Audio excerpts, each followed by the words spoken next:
आचार्य श्री के श्री चरणों में 3 बार नमोस्तु करते हुए मैं अपनी शंका का समाधान चाहता हूँ।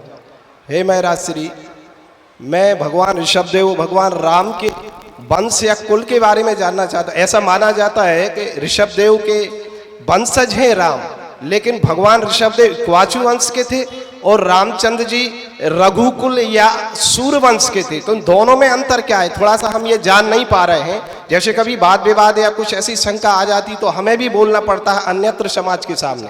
प्लीज हमारा मार्गदर्शन करें। एक शरीर के वंश होते हैं, एक भावों के वंश होते हैं, विचारों के वंश होते हैं। शरीर के वंश कुल तक सीमित होते हैं। कहते हैं हम सभी महावीर की संतान हैं जिनकी शादी नहीं हुई। क्या कहते हैं? हम सब महावीर की संतान है जिनकी शादी, बाल ब्रह्मचारी थे, उनकी संतान है।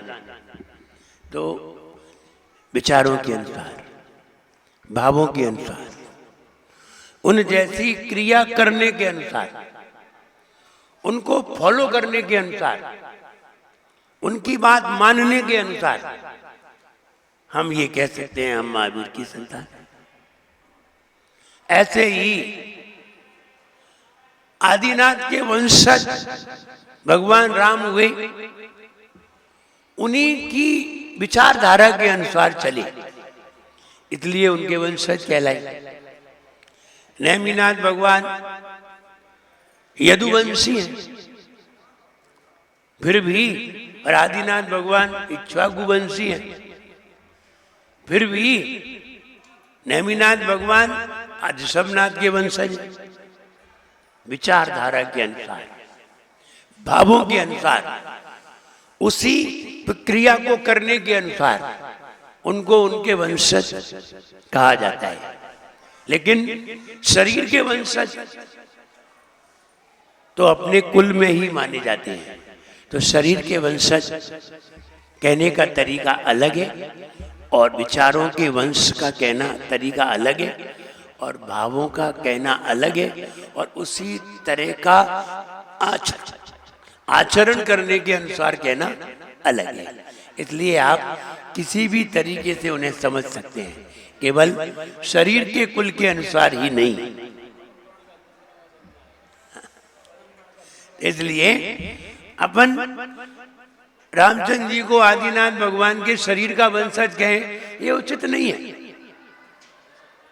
क्योंकि वंश बदल गए, जाने कितने बदल गए होंगे, करोड़ों अरबों अरबों वंश बदल गए होंगे, तब भगवान राम का जन्म धरती पर हुआ है। इसलिए शरीर के वंशज न मान करके विचारों और भावों का वंशज स्वीकार करिए। पद्म पुराण में भगवान राम मुनि सुब्रत नाथ के जमाने में हुए और मुनि सुब्रत नाथ आदिनाथ भगवान से कितने तीर्थंकरों के बाद हुए।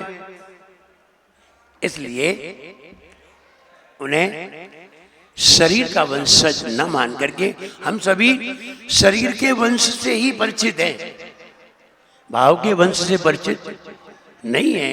इसलिए हम जरा भ्रम में हो रहे हैं। तो भावों से, आचरण से, विचारों से रामचंद्र जी आदिनाथ भगवान के ही वंशज हैं। नेक्स्ट प्रश्न।